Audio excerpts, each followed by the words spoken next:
Yaoundé a une rivale, loin à l'est de l'Afrique. Une jumelle lovée entre le Kenya et le Rwanda, en plein cœur de l'Ouganda. Kampala lui dispute le statut de ville aux 7 collines. Comme Yaoundé, la capitale ougandaise est construite sur un chapelet de sommets. Chaque colline est le repère d'une communauté. Les collines se sont imposées comme repère pour plusieurs groupes. Le roi du Buganda avait sa base à Luganda Hill, les catholiques à Mengo Hill et à Namirembe. Puis, on a logé les musulmans à Kibuye. La colline de Makerere et un plateau éducatif, Mulapo Hill, regroupe les formations sanitaires et Nakasero pour le gouvernement et Kololo Hill abrite le personnel diplomatique et les hauts gradés. En réalité, le nombre de collines est bien plus haut que le chiffre 7. Le relief de Kampala n'est qu'une succession de pics et de creux, foulant ensemble les pavés de la ville. Nous sommes à Kampala Road, le centre-ville administratif. Des lignées de buildings à l'architecture travaillée lorgnent des carrés d'espace vert. En plus serré, le quotidien prend vie dans les ruelles et les marchés. Bouillon de sourires polis et de causettes sur la une d'une actualité pleine de secousses. De grands groupes de presse privée font la vitrine d'un milieu médiatique de plus en plus numérique. L'industrie des médias est en plein essor. On a des chaînes de télé qui naissent presque tous les jours. Une vingtaine de stations radio et des journaux à l'appel. Maintenant, on observe un boom des web TV. L'Ouganda est en pleine croissance et je crois qu'on va vers le meilleur. Ici, les taxis sont des bus et les mototaxis n'ont pas de no-go zone. On les appelle des matatous et des boda-boda. Véritable incarnation du désordre urbain dans la ville de Kampala.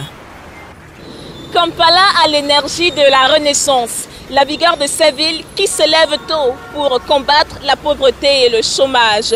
Ici à Kampala City, au centre de la capitale ougandaise, tout n'est que business. Le secteur des services représente 50% du PIB du pays, malgré une monnaie relativement faible. L'usage du shilling ougandais fait de Kampala l'une des villes les moins chères de l'Afrique de l'Est. Kampala Downtown est le fief des résistants au fort taux de chômage, 58% en 2016, selon le Bureau national de la statistique. Au centre-ville, le business est roi et les commerçants ambulants comptent les shillings. L'informel prospère sur le dos d'un État peu gourmand en taxes et impôts. Ce qui rend Kampala unique, c'est que tout le monde est libre de faire ce qu'il veut. Tu as les vendeurs ambulants qui travaillent tranquillement. Vous voyez les mototaxis.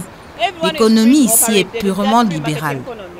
Le penchant libéral des marchés ougandais attire à Kampala plusieurs diasporas, séduites par le coût de la vie.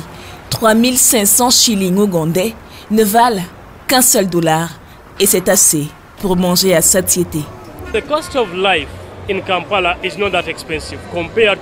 La vie à Kampala ne coûte pas grand-chose comparé aux autres pays comme le Maroc, l'Angola ou le Kenya. À Kampala, tu peux vivre avec moins d'$1 par jour et survivre. Tu peux vivre avec moins de $100 et payer ton loyer. Ça dépend de ta zone de résidence à Kampala.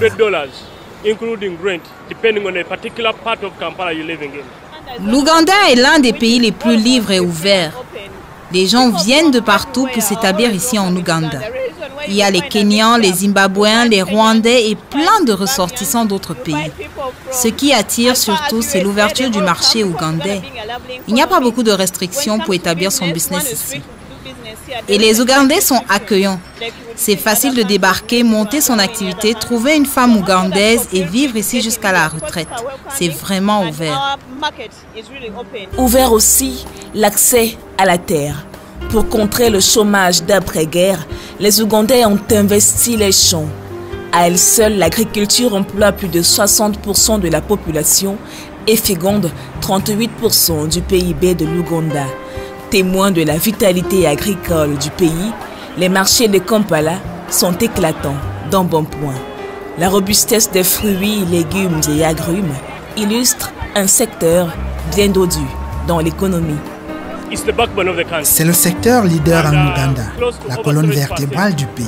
Plus de 70% de la population dépend de l'agriculture pour survivre. Pour l'instant, la majorité pratique une agriculture de subsistance, mais le gouvernement travaille à inverser la tendance parce que la population est en pleine croissance et la façon d'améliorer la qualité de vie est d'industrialiser le secteur agricole.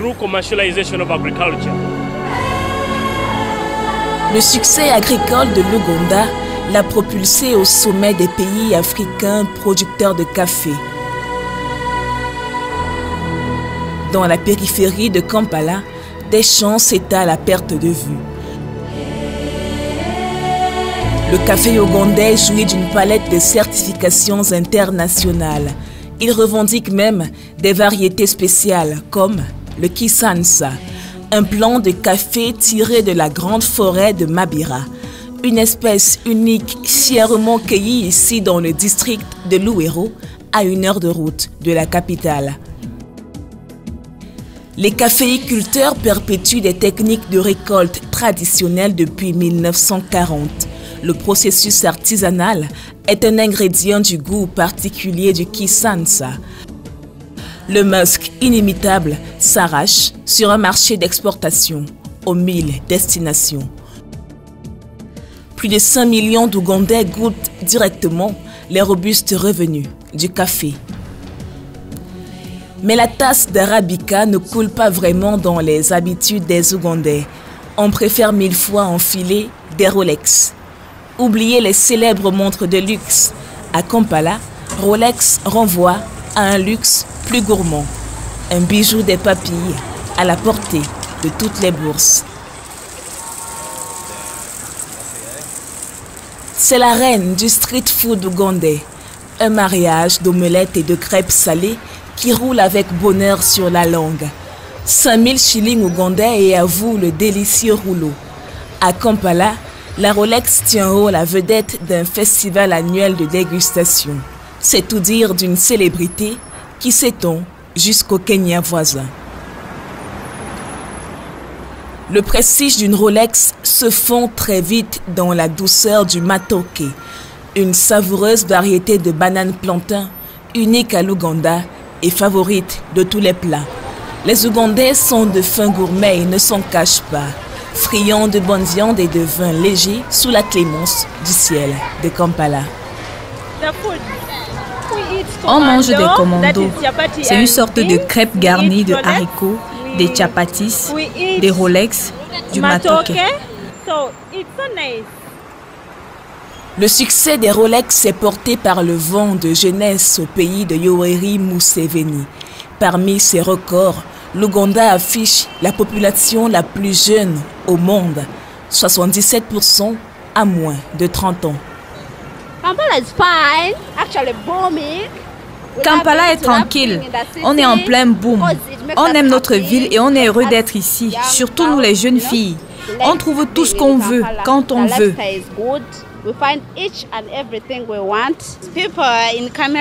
Mes frères du Cameroun, surtout les jeunes comme moi, venez visiter l'Ouganda.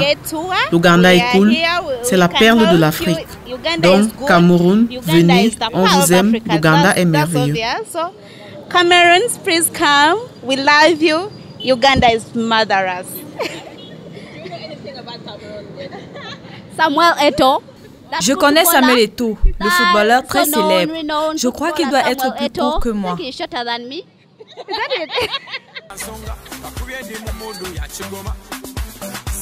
Une jeunesse adepte de soirées survoltées et de rythmes endiablés. Le showbiz africain doit au bas-fond de Kampala la tendance du ghetto dancing, inspirée de la success story des Ghetto Kids.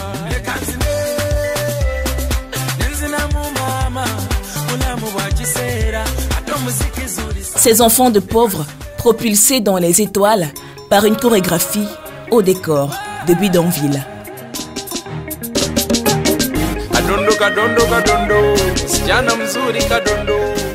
Si Eddie Kenzo, le fils du terroir, résonne à Kampala, d'autres décibels remplissent les festivals ougandais.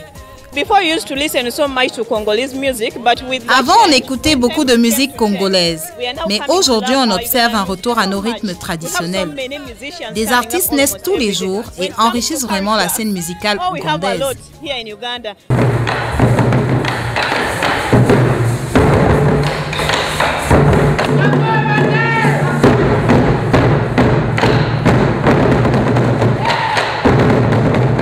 Tambour d'une culture fière de son essence.